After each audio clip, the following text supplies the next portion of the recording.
Assalamualaikum warahmatullahi wabarakatuh. Alhamdulillahirrabbilalamin. Wassalatu wassalamu ala Muhammadin wa ala alihi wa sahbihi ajma'in, amma ba'd. Rekan-rekan mahasiswa yang saya banggakan, pada kesempatan ini Bapak sengaja membuat ringkasan materi kita tentang mata kuliah seminar perencanaan sumber daya manusia. Ada 5 materi yang sengaja Bapak rangkum. Mudah-mudahan ini bisa rekan-rekan pelajari ya, dalam rangka memperdalam, memaksimalkan materi kita ya, terkait dengan materi seminar perencanaan sumber daya manusia. Materi ini ya, ada beberapa slide ya, silahkan nanti rekan-rekan pelajari, bisa didengarkan juga ya. Sengaja Bapak ini buat rangkumannya supaya rekan-rekan yang barangkali mempunyai kesibukan bisa mendengarkan saja, atau juga bisa ya memperdalam, juga bisa membuat rangkuman-rangkuman ya sebagai bahan nanti ketika ujian rekan-rekan sudah menguasai betul materi ini. Materi yang pertama adalah terkait dengan pengertian manajemen sumber daya manusia, perencanaan SDM dan tugas pokok perencanaan SDM ya.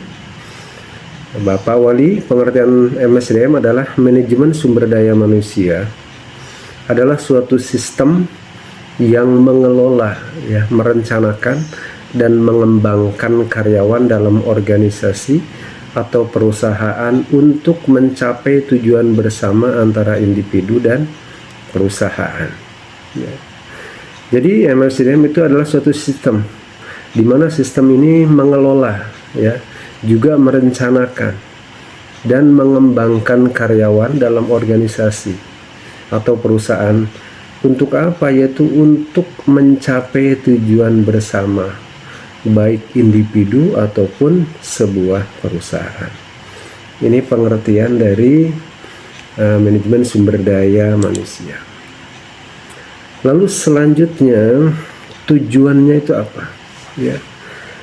Jadi tujuan dari manajemen sumber daya manusia itu yang pertama adalah meningkatkan produktivitas. Ya, meningkatkan produktivitas yaitu mengoptimalkan potensi karyawan untuk hasil yang lebih baik. Ya, jadi supaya karyawan ini optimal mendapatkan hasil yang lebih baik, ini tujuannya. Yang kedua, meningkatkan kepuasan kerja, membuat lingkungan kerja yang nyaman dan memotivasi. Jadi meningkatkan kepuasan kerja, membuat lingkungan kerja menjadi nyaman dan memotivasi. Yang ketiga, tujuan MSDM itu mengembangkan karir ya, membantu karyawan untuk berkembang sesuai dengan tujuan karir mereka. Jadi tujuannya perencanaan SDM itu mengembangkan karir karyawan ya, sehingga membantu karyawan bisa berkembang sesuai dengan tujuan karir mereka. Yang keempat, mengurangi pergantian karyawan. Jadi dengan perencanaan SDM itu menjaga kestabilan tenaga kerja dalam perusahaan. Selanjutnya itu fungsi utama manajemen sumber daya manusia. Jadi sumber daya manusia itu manajemen sumber daya manusia itu mempunyai fungsi utama ya. Fungsinya adalah yang pertama perencanaan SDM, yaitu menyusun rencana kebutuhan tenaga kerja untuk mencapai tujuan organisasi. Ya, itu yang pertama. Jadi menyusun rencana kebutuhan tenaga kerja. Jadi kebutuhan tenaga kerja itu harus disusun ya, rencananya ya, kebutuhannya untuk dalam waktu 1 tahun, jangka pendek, jangka panjang. Ini harus disusun ya sesuai dengan kebutuhan. Yang kedua, fungsi utamanya dalam rekrutmen dan seleksi. Jadi menarik dan memilih calon karyawan sesuai dengan kebutuhan. Jadi merencanakan kebutuhan karyawan, ya, lalu merekrut, ya, juga menseleksi kebutuhan karyawan sesuai dengan kebutuhan. Setelah, ya, ada rekrutmen, fungsinya adalah memberikan pelatihan dan pengembangan. Jadi karyawan yang sudah diterima, yang sudah direkrut, sudah masuk seleksi, itu dilakukan pelatihan dan pengembangan untuk meningkatkan keterampilan karyawan, untuk meningkatkan kinerja dari karyawan itu sendiri. Yang selanjutnya, yang keempat adalah evaluasi kinerja. Ya, dalam prosesnya, ya, MSDM itu mempunyai fungsi adalah mengevaluasi kinerja, menilai sejauh mana karyawan memenuhi standar pekerjaan. Jadi penilaian kinerjanya dievaluasi, ya, apakah karyawan itu memenuhi standar pekerjaan, ya, atau tidak, kinerjanya sesuai dengan standar operasional prosedur atau tidak. Yang kelima adalah fungsinya memanajemen hubungan kerja, jadi mengelola komunikasi dan hubungan antar karyawan dan perusahaan. Jadi fungsi utama MSDM juga adalah mengelola komunikasi, ya, antara karyawan dengan perusahaan supaya terjalin komunikasi yang baik dan efektif. Selanjutnya, tujuan perencanaan SDM. Jadi dari tujuan perencanaan SDM itu diantaranya ada 4, ya. Yang pertama, perencanaan SDM itu bertujuan untuk menjamin ketersediaan tenaga kerja. Jadi dengan perencanaan SDM, ya, tujuannya supaya tenaga kerja itu terpenuhi kebutuhannya. Jadi perusahaan memiliki kesediaan sesuai dengan kebutuhan organisasi. Jadi menjamin ketersediaan tenaga kerja.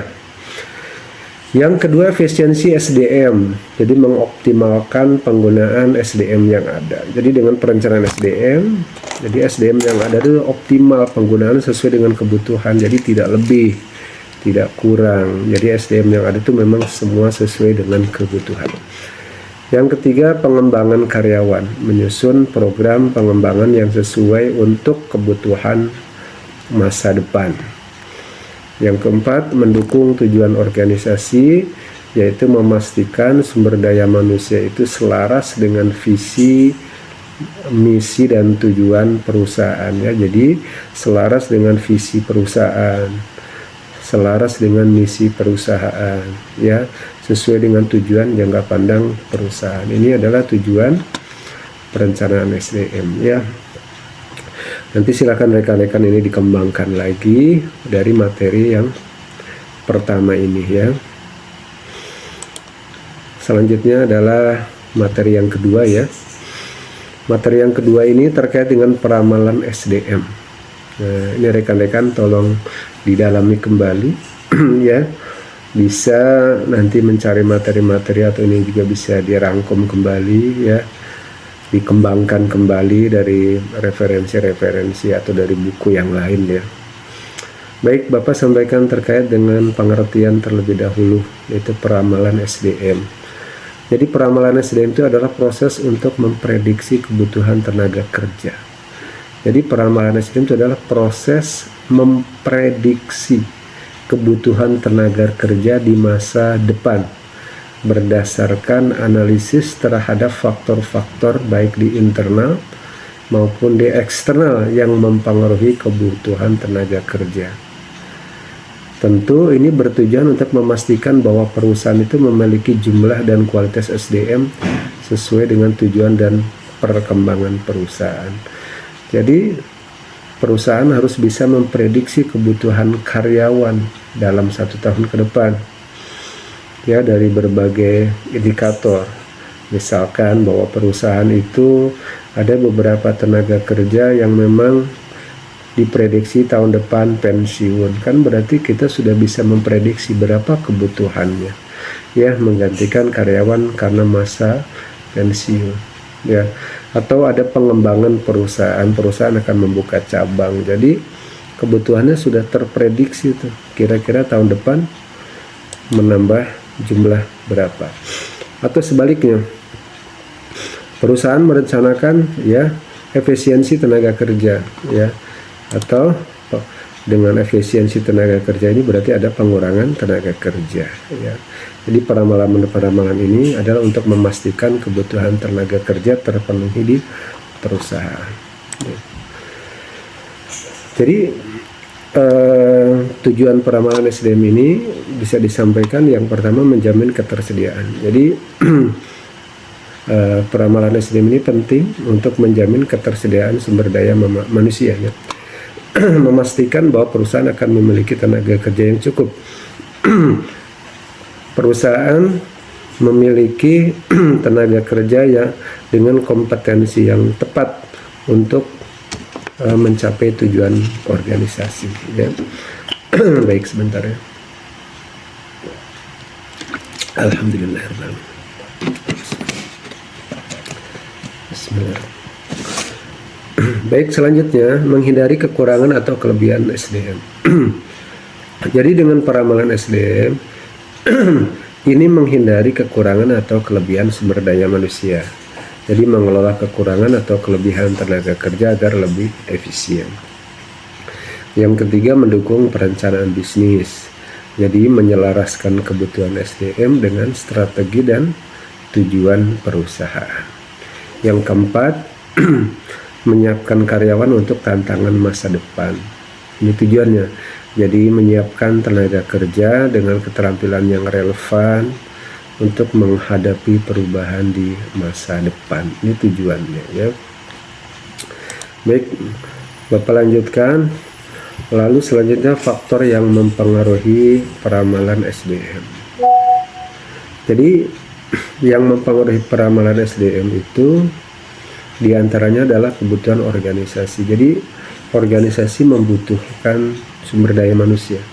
Karena kebutuhan itu harus diprediksi ya, kebutuhannya berapa. Yang kedua, perubahan teknologi. Ya, dengan perubahan teknologi di kantor ya, ada beberapa teknologi yang digantikan ya, sehingga memungkinkan ada efisiensi tenaga kerja atau penambahan tenaga kerja. Misalkan dalam sebuah mesin produksi ada penambahan mesin. Ya, dengan penambahan mesin bisa jadi ada penambahan orang, penambahan orang untuk teknisi mesin tersebut, atau bisa jadi mesin tersebut bisa menggantikan SDM yang ada, berarti pengurangan ya. Yang ketiga, kondisi ekonomi. Dengan kondisi ekonomi membaik memungkinkan bisa jadi penambahan SDM, atau sebaliknya kalau ekonomi memburuk berarti bisa jadi perusahaan akan melakukan efisiensi pengurangan tenaga kerja ya. Yang keempat, perubahan demografis. Yang kelima, perubahan hukum dan kebijakan ya. Jadi perubahan demografis, perubahan hukum, perubahan kebijakan pemerintah, kebijakan yang ada di pemerintah ya, politik, karena kebijakan-kebijakan yang memungkinkan bisa jadi ya strategi bisnis perusahaan itu berubah ya, bisa jadi ekspansi atau bisa jadi ya memungkinkan untuk perusahaan itu justru menyederhanakan bisnisnya ya. Baik, berikutnya adalah proses peramalan SDM. Dalam peramalan SDM, prosesnya itu minimal ada 4 proses ya yang biasa dilakukan. Yang pertama, pengumpulan data. Ini mengumpulkan data historis terkait jumlah, keterampilan, dan kebutuhan SDM perusahaan. Yang kedua, menganalisis kebutuhan, menilai proyeksi permintaan SDM berdasarkan rencana perusahaan, pasar tenaga kerja, dan perubahan teknologi. Yang ketiga, penerapan metode peramalan. Jadi metode peramalan itu bisa menggunakan metode kualitatif ya, atau bisa jadi berdasarkan kuantitatif yang tepat untuk meramalkan kebutuhan SDM ya. Jadi kalau menggunakan metode kuantitatif ya berarti prediksinya berdasarkan angka-angka ya, berdasarkan angka-angka yang tepat ya, misalkan kebutuhan-kebutuhan yang sudah biasa bahwa setiap tahun perusahaan itu memang rata-rata yang keluar sekian ya setiap tahun, bahwa perusahaan itu biasanya rata-rata yang mengundurkan diri sekian. Ini berdasarkan jumlah kuantitatif rata yang ada. Tapi kalau berdasarkan kualitatif itu prediksi yang bisa jadi memang karena perusahaan akan ada proses pengembangan, bisa jadi mungkin di tahun depan akan ada penambahan. Tapi bisa jadi prediksi peramalan itu karena mungkin di tahun depan adalah tahun politik ya, bisa jadi ekonomi bisa jadi membaik ataupun tidak, itu mempengaruhi peramalan sumber daya manusia. Jadi kebutuhannya bisa ditambah atau bisa jadi kalau secara ekonomi diprediksi memburuk, maka memungkinkan kebutuhannya mungkin sedikit. Yang keempat, evaluasi dan penyempurnaan. Jadi mengkaji hasil peramalan dan menyesuaikan dengan perubahan yang terjadi di masa depan. Lalu tantangan dalam peramalan SDM. Ya, ada beberapa tantangan ya dalam meramalkan SDM. Yang pertama, ketidakpastian ekonomi. Jadi ketidakpastian ekonomi itu ya memungkinkan menjadi tantangan ya. Misalkan faktor ekonomi global yang sulit diprediksi, misalkan saat ini ya perang dagang dengan Cina, itu menjadi tantangan. Itu bagaimana memprediksi apakah perang dagang itu menjadikan ekonomi semakin baik atau bisa jadi sebaliknya. Nah ini ya. Yang kedua, perubahan teknologi yang cepat. Jadi perubahan teknologi yang dapat mempengaruhi keterampilan yang dibutuhkan. Dengan perubahan teknologi yang cepat ya dalam berbagai aspek ya, permesinan, digitalisasi ya, teknis, semuanya menggunakan teknologi, yaitu mempengaruhi keterampilan yang dibutuhkan. Ini juga sebagai tantangan karena bisa jadi SDM yang ada itu juga tidak bisa mengikuti perkembangan teknologi, atau ketika proses rekrutmen sulit untuk mencari calon SDM yang menguasai teknologi. Yang ketiga, fluktuasi permintaan pasar. Jadi perubahan kebutuhan pasar yang dapat berdampak langsung pada jumlah dan jenis SDM yang dibutuhkan. Yang keempat, tantangan demografis, yaitu perubahan demografis seperti penuaan populasi ya. Jadi artinya SDM yang ada memang akan mengalami proses ya, dimana masa mungkin populasinya memang terjadi penuaan ya. Misalkan banyak di Jepang ya, bahwa generasi 50 tahun ke atas itu jumlahnya banyak, sedangkan generasi 30 ke bawah itu berkurang. Itu sebagai tantangan ya. Terus juga migrasi ya, terjadinya migrasi itu juga berpengaruh sekali terhadap ketersediaan SDM. Yang berikutnya, keterbatasan data. Tidak selalu tersedia data yang akurat atau lengkap. Jadi data-data yang dibutuhkan kadang-kadang tidak lengkap. Ini juga berpengaruh terhadap tantangan peramalan SDM. Ini berikutnya materi yang ketiga ya, materi yang ketiga, tujuan dan manfaat perencanaan SDM. Jadi ini materi yang ketiga ini juga menjadi bahasan kita, dan nanti silahkan ya diperdalam kembali terkait dengan tujuan dan manfaat perencanaan sumber daya manusia. Ada beberapa manfaat perencanaan SDM yang perlu dikembangkan, perlu dimaksimalkan kembali. Yang pertama yang perlu dipelajari adalah efisiensi penggunaan tenaga kerja. Ini manfaatnya. Jadi perencanaan SDM itu bisa mengefisiensikan penggunaan tenaga kerja. Perencanaan yang baik memastikan penggunaan tenaga kerja yang tepat. Ini dapat menghindarkan pemborosan ya, atau dapat menghindarkan kekurangan tenaga kerja. Yang kedua, meningkatkan produktivitas. Dengan memastikan adanya tenaga kerja yang terampil dan terlatih sesuai dengan kebutuhan, perusahaan dapat meningkatkan produktivitas secara keseluruhan. Yang ketiga, meningkatkan kepuasan karyawan. Jadi perencanaan SDM yang baik memberikan peluang pengembangan karir yang jelas dan menciptakan lingkungan kerja yang mendukung.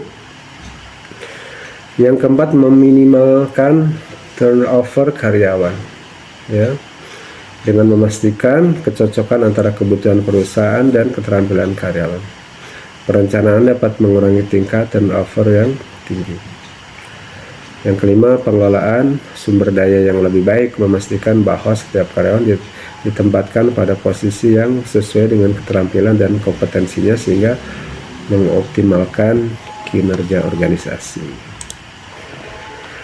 Baik rekan-rekan ya, itu materi yang ketiga. Berikutnya materi yang keempat ya. Jadi ada 5 materi nanti. Sebenarnya ada materi pertama itu digabung ya, materi 1, 2. Tapi saya ringkas menjadi 5 totalnya, mestinya 6 ya. Tapi juga ada materi yang di forum diskusi ya. Jadi saya lebih fokus di materi yang tatap muka ya. Tetapi kan ada materi di awal yang didiskusikan ya, karena libur ya di awal-awal. Baik, yang keempat, rekrutmen pegawai.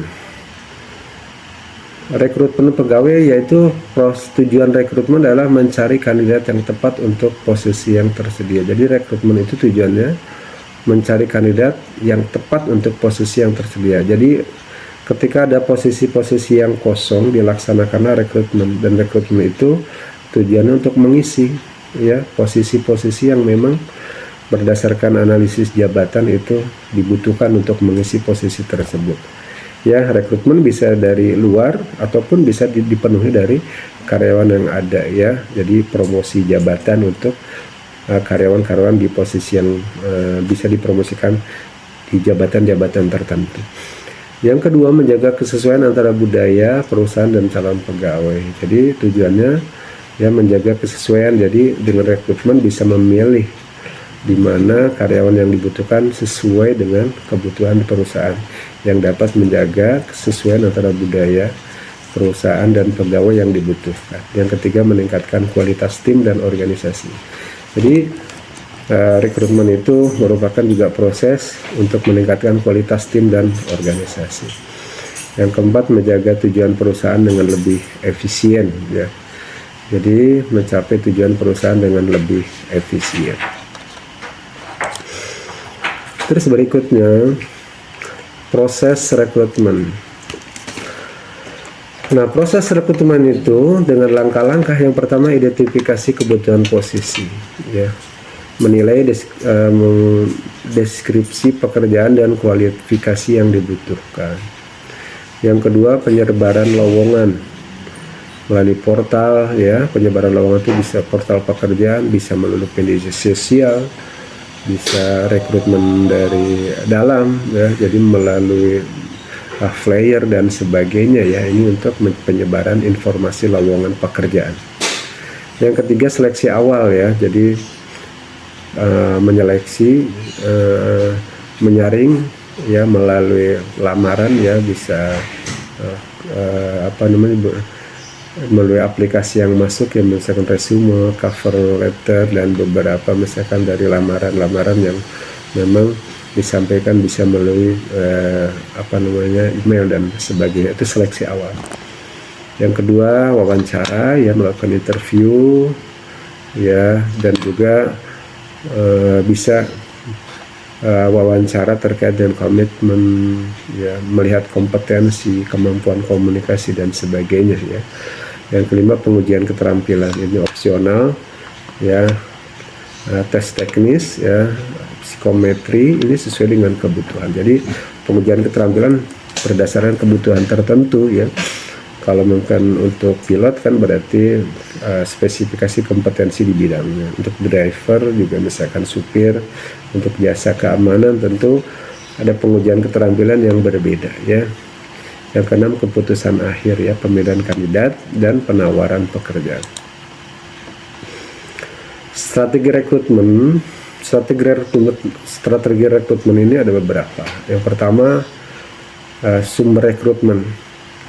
Jadi bisa jadi sumber internal.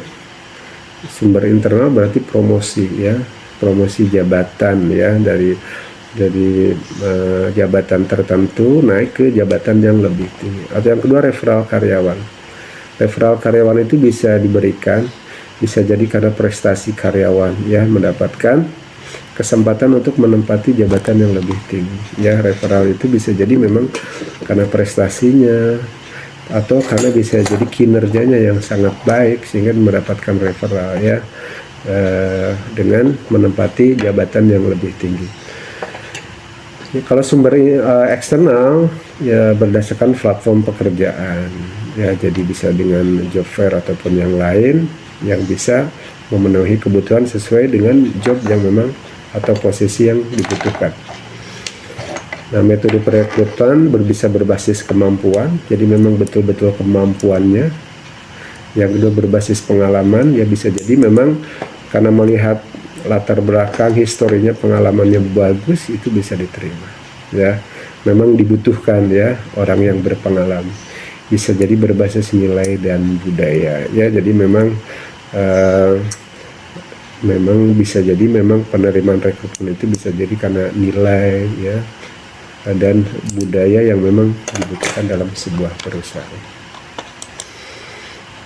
Kualifikasi dan persyaratan, nah ini tentu bisa jadi berdasarkan pendidikan minimal, pengalaman kerja, keterampilan khusus yang dibutuhkan, kemampuan soft skillnya, komunikasi, kerja tim, pemecahan masalah.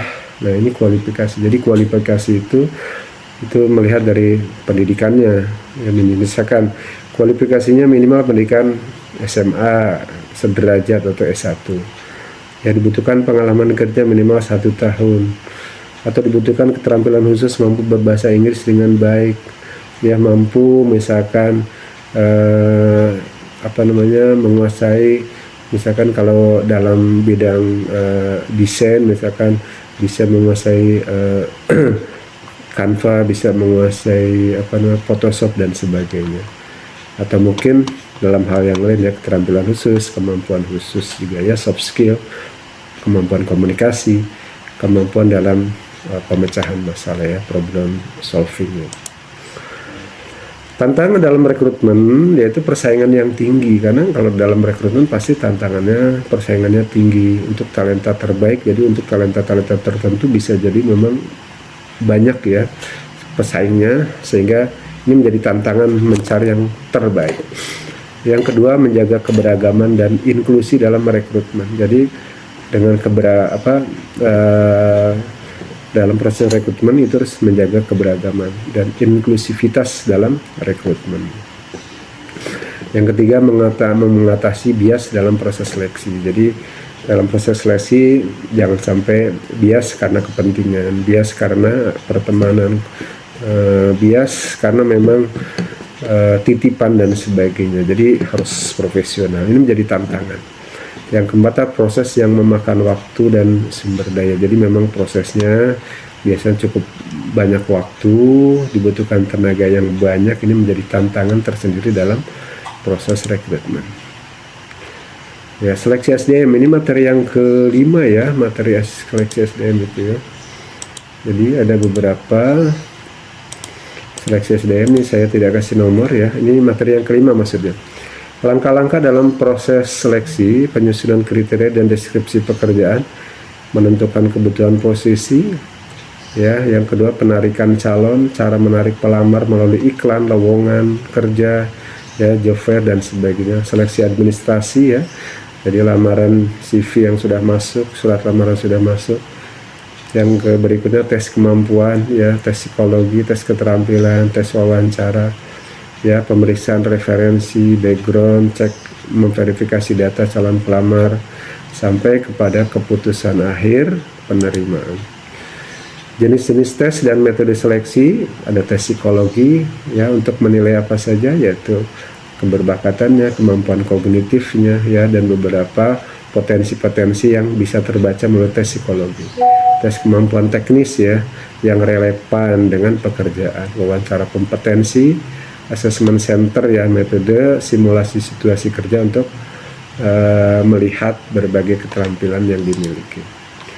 Kriteria pemilihan kandidat, nah ini penting, perlu dipahami. Faktor yang dinilai dalam seleksi SDM itu kompetensi teknis, yaitu pengetahuan dan keterampilan terkait pekerjaannya. Bagaimana pemahaman calon kandidat terhadap pekerjaannya. Yang kedua, kompetensi non teknis yaitu kemampuan interpersonal. ya, komunikasi dan kepemimpinan. Ini juga non teknis, jadi bagaimana kemampuan berkomunikasinya ya, dalam leadershipnya, manajerialnya ya.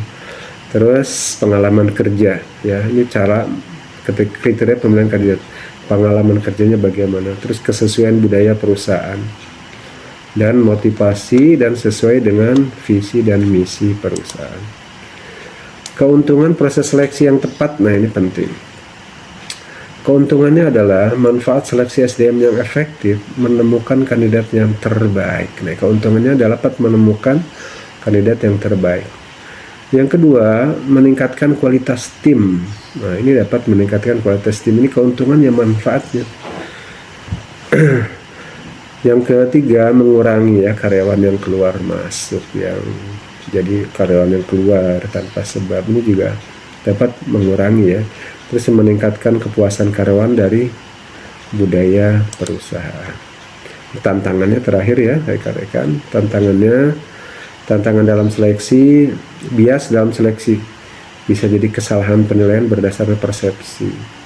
Jadi seringkali menilai dari persepsi saja, jadi enggak objektif, subjektif dalam menilai. Kenapa? Karena bisa jadi ini titipan, jadi subjektif. Karena bisa jadi karena pertemanan ya, sehingga harus profesional. Yang kedua, kesulitan dalam menentukan kandidat yang tepat, bisa jadi karena sama-sama bagus, atau bisa jadi karena kemampuannya hanya standar saja. Yang ketiga, proses seleksi yang panjang. Jadi memang pada proses seleksi itu biasa membutuhkan waktu yang lama, panjang. Ini menjadi tantangan. Yang berikutnya, keterbatasan anggaran. Jadi memang dalam proses seleksi membutuhkan anggaran karena untuk pembiayaan SDM, untuk pembiayaan psikotes dan sebagainya. Baiklah rekan-rekan, itu tadi ya ringkasan dari materi kita. Mudah-mudahan nanti ketika UTS rekan-rekan bisa mempelajari lebih mendalam ini sebagai bahan acuan ya, ringkasan materi-materi yang sudah kita pelajari. Ya, ada beberapa materi juga yang belum tersampaikan karena di libur di awal. Mudah-mudahan rekan-rekan bisa memahami, bisa memperdalam lebih lanjut. Terima kasih. Ya, ini cukup panjang ya, 30 menit lebih. Terima kasih. Mudah-mudahan semuanya sukses, sehat selalu, bisa mengikuti kegiatan dengan baik. Saya akhiri. Billahi taufiq wal hidayah. Assalamualaikum warahmatullahi wabarakatuh.